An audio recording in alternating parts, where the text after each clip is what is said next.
Don't let my rugged, chiseled exterior fool you. I believe in a thing called love. I also believe in shredding one-string major scale guitar licks, like this one.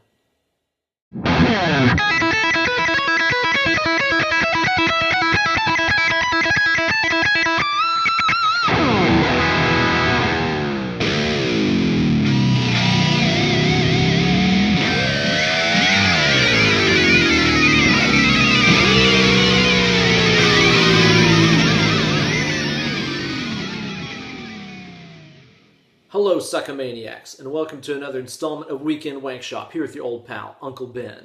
Today we're here to talk about the really cool one-string pull-offy, picky, shreddy lick from the end of the solo in the song I Believe in a Thing Called Love by the band The Darkness. I've always thought that band was criminally underrated. They had the soaring vocal harmonies of Queen, the cool guitar riff work of a band like Boston or Thin Lizzy, and the bulging codpieces of Spinal Tap. I've always thought it was a great idea for every guitar player to know how to play a bunch of scales across a single string. I think playing them laterally like that helps you understand the intervallic gaps in between the notes. Plus leads to cool creative ideas like tapping licks that use a scale, or those kind of Yngwie Malmsteen style, ascending or descending licks like that. It's a good way to find your way around the fretboard as well as connect scale patterns that you know. So if you know a scale position in this area of the neck, and another one in this area of the neck, you can use a one-string scale to connect them. I've also used one-string scales at bar mitzvahs, bat mitzvahs, hoedowns, shindigs, and other money-making gigs. But before we begin, let's hear that lick again at Hufflepuff speed.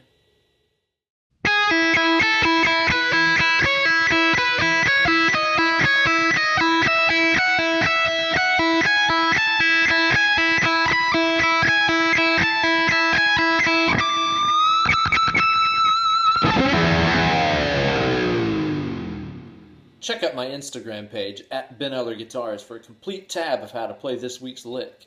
And don't forget to upload a video of you playing it with the hashtag Weekend Wankshop, or else it's double potions in the dungeons. Alright now, young muggles, let's go ahead and sit down and learn how to play a one-string E major scale with your old Uncle Ben here. Here's how it's gonna go. E major scale is gonna have the notes E, F sharp, G sharp, A, B, C sharp, D sharp, and E in it. So what I need to do is to find those notes across the E string.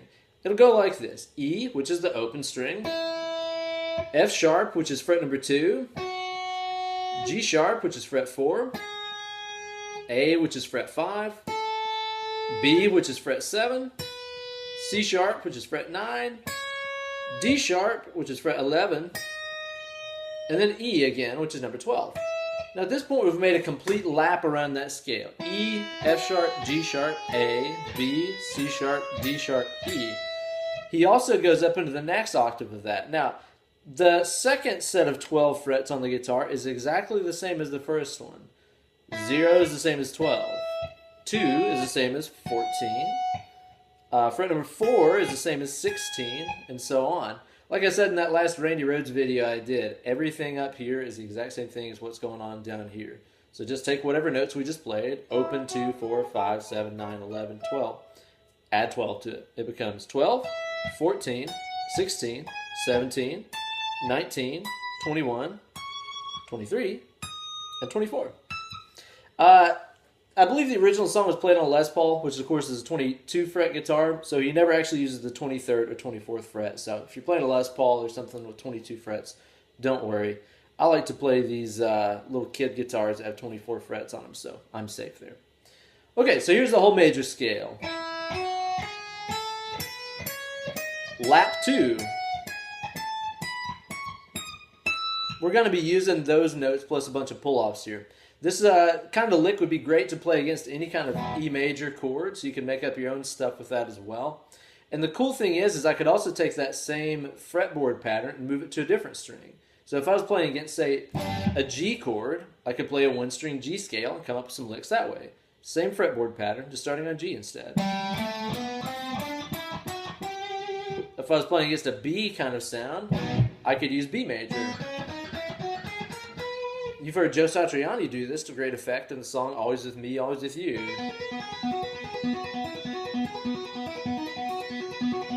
or however that goes. It's something like that. But anyway, you can get a lot of mileage out of these things. So now that you've got the pattern down, let's go ahead and start digging in how to play this dope lick. So this one's not too bad to play. Let's check it out one lick at a time here. Now he doesn't start off on the open or the 2 or anything like that. He's going to start off on fret number 4 on the G sharp note. He does that because he's smart. He's playing against an E major kind of sound, which contains a G sharp note. So a G sharp note, which is what's on fret 4, is a pretty damn good place to start. So that's where he begins. Now what he's going to do is to play that 4th fret high E, pull it off to open, and then go ahead and pick the open note again. So I got 3 notes right there. 4th fret, pull off to open, pick and open. After that, I'm going to move up in the scale to fret 5, the A note, and do the same thing. Pull off, open. I'm going to move up to the next note in the scale, fret number 7, which is the B note. Pull off, open. Move up to the next note in the scale, which is the C sharp on fret 9. Pick it, pull off, open. So far I just started off on the 4th fret and just walked up the scale doing the same thing on all of them. Pick, pull off, open. Pick, pull off, open. Pick, pull off, open. Lather, rinse, repeat. You got it.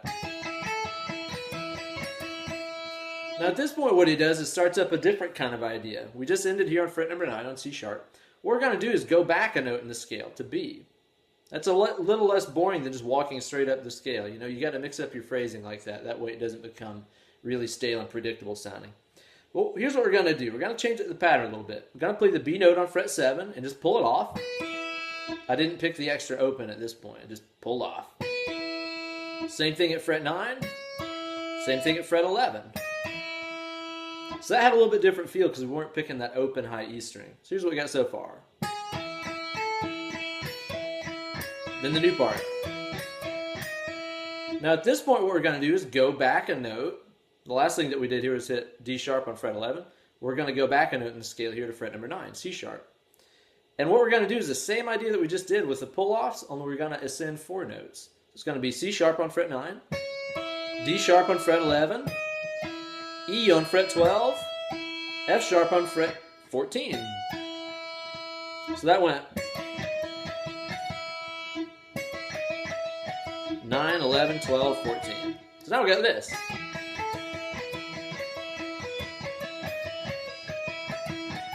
At this point, what we're going to do is follow suit with what we've been doing before. Go back a note in the scale and walk up 4 notes of that same pull-off idea. So what I did there is 12, 14, 16, 17.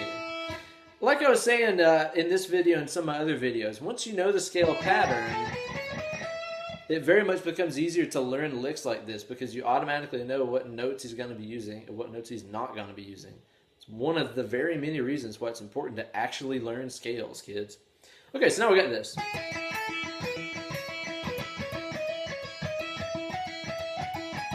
Now at this point we're kind of winding up to the final part of the lick here. This is revolving around 3 notes. The G sharp on fret number 16, the A on fret 17, and the B on fret number 19. A couple of these, the G sharp and the B, are other important notes in the E chord, so I was really kind of emphasizing those. But what we're going to do here is to start off with the 17th fret E string, which is the A note, and I'm going to pick it, pull it off, and hit the open string again. Kind of like how we started the lick. Then do the same thing but with fret 16. Same thing but with fret 19. Same thing with 16. So far we've done 17, 16, 19, 16. Then what you're going to do is 17, 16. Okay, so let's back that up. So far we've gone fret number wise at 17, 16, 19, 16, 17, 16. And at this point what he's going to do is max out his Les Paul, put it here in 5th gear. Again, if this was a Les Paul, this would be the highest fret that he's got. So he's giving it all she's got here, Captain. Fret number 22, which is not a note in the scale. It's true. That's a D note. We don't use a D note in this scale. But heck, that's all he's got to work with here. So what he does is he hits that note and immediately guns it up a whole step to the note E, and then picks it 3 more times. So, you know, again, that note's out of key, yeah, but it doesn't really matter because you immediately bend it up a whole step to the note E, which is in key. So it's very okay to do that.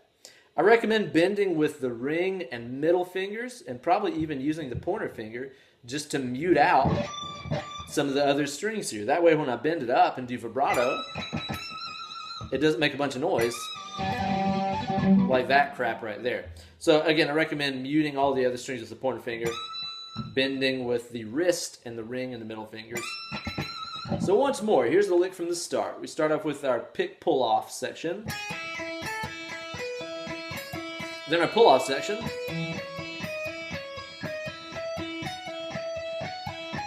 Then the little backy fourthy part, which is back to pull-off picking.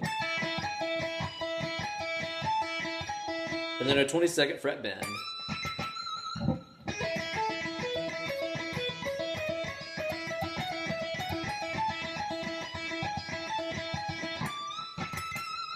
Ooh, joyous. So there you have it, Suckamaniacs. Another sick lick that'll get you soaring with the hippogriffs in no time. Thanks so much for watching. Be sure to like this video and subscribe to my channel. And also be sure to hit me up for some one-on-one Skype lessons where we can work on theory and scales and arpeggios and swoops and all that cool stuff. Drop me an email, benellerguitars@gmail.com. Put lessons in the subject line. I will get back with you and you will get to learning real good. Stay tuned for more Weekend Wankshop videos and more This Is Why You Suck at Guitar coming up real soon. Thanks again. Happy shredding.